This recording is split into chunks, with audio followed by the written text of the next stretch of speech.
Muy buenos días, nosotros somos el grupo número 7 de alteraciones del sistema musculoesquelético. Vamos a dar inicio hoy a nuestro seminario de aplicar cuidados de enfermería a niños y adolescentes con problemas musculoesqueléticos. Nosotros somos de la Escuela de Enfermería Doctora Gladys Román de Cisnero, de la Universidad de Carabobo, Extensión Aragua, y nuestro grupo está conformado por Correia María, Graterol Josman, Herrera Londra, Ovalles María, Olivo Rubmi y mi persona, Carrasco María.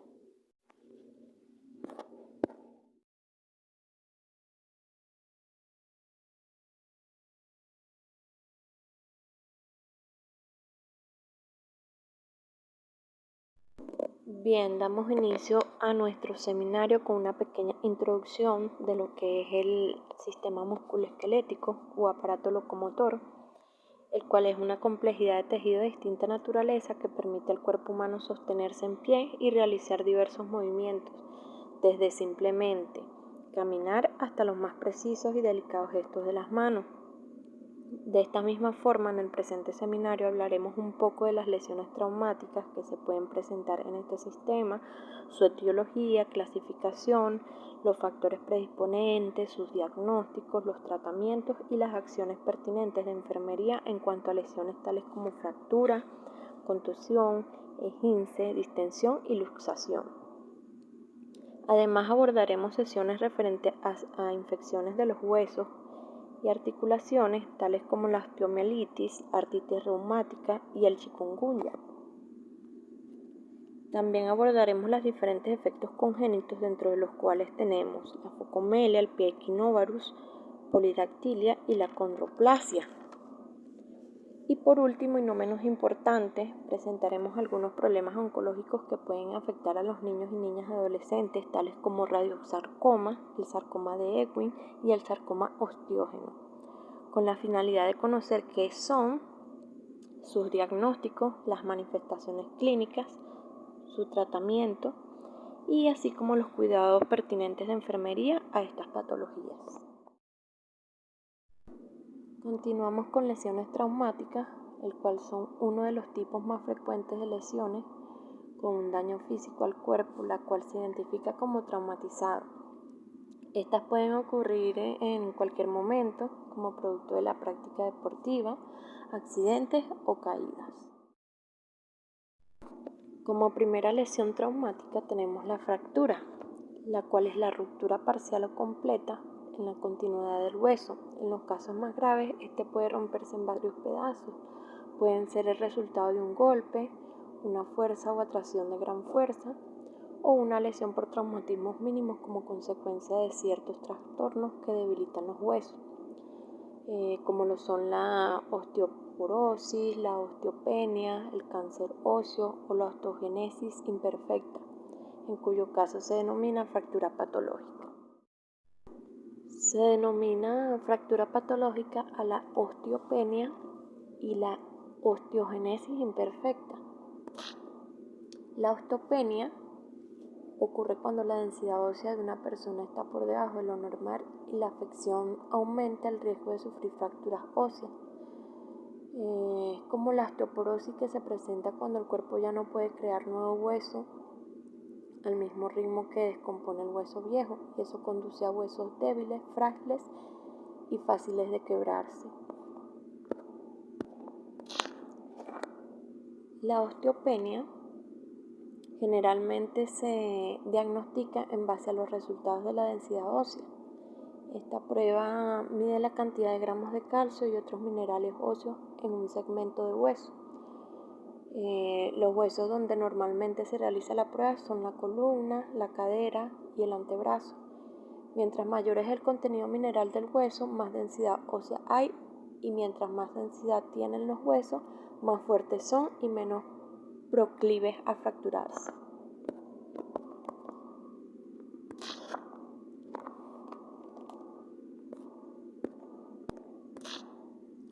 Los resultados de la prueba de la densidad ósea se presentan en una cifra llamada puntaje T. Se considera normal un puntaje T de -1 o más y el puntaje T entre -1 y -2,5 se denomina osteopenia. Y el puntaje 3 de 2,5 negativo o menos indica la presencia de osteoporosis. En aquellas situaciones en que una persona se fractura fácilmente los huesos, también se puede diagnosticar osteoporosis, aunque el puntaje T no recaiga dentro del rango de osteoporosis.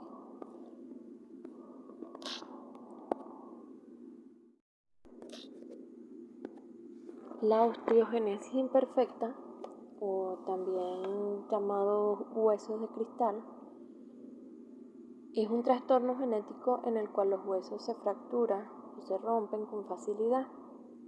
Algunas veces los huesos se fracturan sin un motivo aparente. También puede causar músculos débiles, dientes quebradizos, una columna desviada y pérdida del sentido del oído. La osteogénesis imperfecta es causada por uno o varios genes que no funcionan bien. Esto afecta la manera en el cuerpo que produce el colágeno, que es una proteína que ayuda a fortalecer los huesos. La osteogénesis imperfecta puede variar desde leve hasta severa y los síntomas varían de una persona a otra. Un individuo puede tener apenas algunas fracturas o alcanzar varios cientos de fracturas en toda la vida. Entre los factores predisponentes de la fractura tenemos accidentes de transporte, caídas accidentales, accidentes causados por armas de fuego y materiales explosivos, lesiones resultantes de operaciones, la edad, el género, el grado de educación de los padres o cuidadores, la presencia de cuidadores distintos a la madre, el cuidado de un niño a cargo de otro niño, las enfermedades o discapacidades de un niño, la depresión materna, vivir en área rural, el trabajo infantil y la actividad física. Muy bien, en la clasificación de las fracturas tenemos fractura transversa, que es el trazo en perpendicular al eje mayor del hueso, como se ve en la imagen.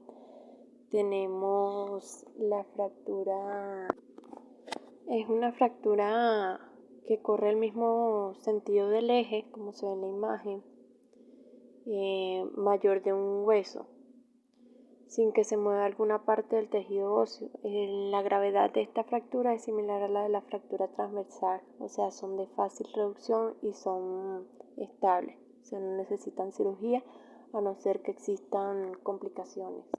La fractura oblicua, el trazo tiene cierta inclinación sobre el eje mayor del hueso.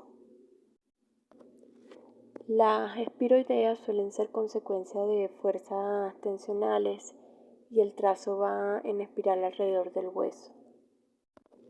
Las de tallo verde son propias de los niños porque es una fractura incompleta del hueso con una forma que recuerda a la rama de verde a medio romper.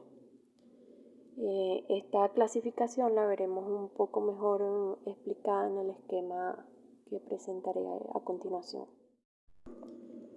En su clasificación tenemos fracturas específicas de la infancia, como lo podemos ver en este esquema, el rodete o caña de bambú, que son fracturas por aplastamiento, generalmente en la metáfisis de los huesos largos, en las que por este mecanismo se produce un impacto en el hueso.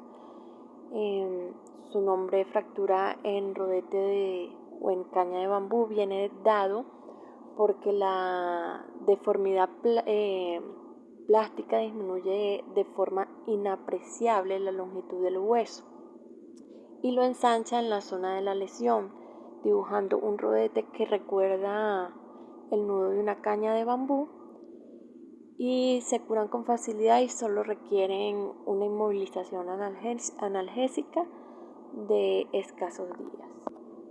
Bien, y se conocen como fracturas en tallo verde, a las que por su morfología se parece a la rotura de un tallo vegetal verde por inflexión, en el que se rompe la corteza verde de un lado y el núcleo leñoso, quedando íntegra la corteza verde en el otro lado, por mucho que aumente la inflexión. Solo con una inflexión de dirección contraria completaremos la rótura.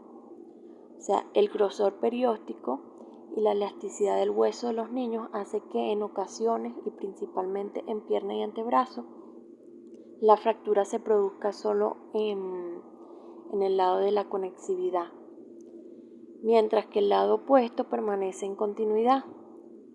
Esto da un aspecto astillado al hueso fracturado, como lo vimos en la imagen anterior. Tenemos también la incurvación traumática, que son menos frecuentes que las fracturas en tallo verde, por las razones de grosor perióstico y la elasticidad mencionada.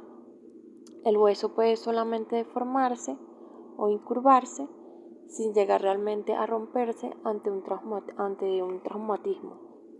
Estas lesiones también se producen sobre todo en antebrazo, cúbito y radio y pierna en el peroné. Muy bien, en la clasificación de la fractura tenemos también las fracturas no específicas de la infancia, que tenemos la de localización, que son las metafisiarias un 45%, las diafisiarias un 35%, las fisiarias o epifisiarias un 15 a 20% y las epifisiarias un 5%. Estas fracturas epifisiarias son más graves por la mayor posibilidad de complicaciones, de tensión de crecimiento, deformidad progresiva por afectación asimétrica del cartílago de crecimiento o artrosis futura por incongruencia articular. Las fracturas metafisiarias y diafisiarias son menos graves y se tolera una reducción menos anatómica, cuanto más pequeño sea el niño, ya que la fractura puede acabar remodelando.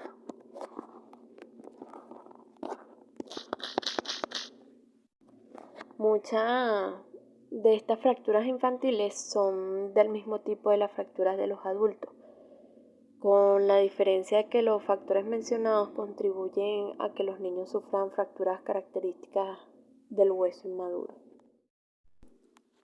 En la etiología de las fracturas tenemos que se producen cuando se aplica sobre el hueso una fuerza mayor de la que se puede absorber. Los huesos son más débiles cuando se tuercen y que los huesos de un niño son diferentes a los de un adulto en diferentes aspectos, ya que los huesos de un niño se curan mucho más rápido que los huesos de un adulto. Mientras más joven sea el niño, más rápida será la recuperación. Los huesos de los niños son más blandos y por eso tienden a curvarse, doblarse más que a romperse completamente. Los niños tienen unas placas de crecimiento o epífisis abiertas ubicada en los extremos de los huesos largos. En esta zona se produce el crecimiento de los huesos y las lesiones en la placa de crecimiento pueden derivar en una diferencia de longitud de las extremidades o de malformaciones angulares. Las fracturas, tenemos que tener en cuenta que los huesos de un niño son diferentes a los de un adulto en diferentes aspectos, porque se curan mucho más rápido que los huesos de un adulto. Mientras más joven sea el niño, más rápida será la recuperación. Son más blandos y por eso tienden a curvarse, doblarse más que a romperse completamente. Y las lesiones en la placa de crecimiento pueden derivar de una diferencia de longitud de las extremidades o en malformaciones angulares. Bien, para su diagnóstico, el médico llega al diagnóstico después de un examen físico y de unas pruebas diagnósticas. Durante este examen, el médico obtiene la historia clínica completa del niño y realiza las preguntas sobre cómo se produjo la lesión. Los procedimientos de diagnóstico pueden incluir lo siguiente. Sería como primero radiografía, que es una prueba de diagnóstico que utiliza rayos de energía electromagnética invisibles para generar unas imágenes de tejidos internos, huesos y órganos en una placa radiográfica. Tenemos también la imagen por resonancia magnética, que es un procedimiento diagnóstico que utiliza la combinación de imanes grandes, radiofrecuencias y una computadora para producir imágenes detalladas de los órganos y de las estructuras del interior del cuerpo. Esta prueba se realiza para descartar cualquier anomalía relacionada con la médula espinal y los nervios. Tenemos también la tomografía computarizada, también conocida como TC o TAC, que es un procedimiento de diagnóstico por imágenes que utiliza una combinación de rayos X y tecnología informática para producir imágenes horizontales o axiales.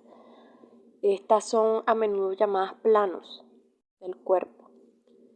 Una TC muestra imágenes detalladas de cualquier parte del cuerpo, incluidos los huesos, los músculos, la grasa y los órganos, y son más precisas que las radiografías generales.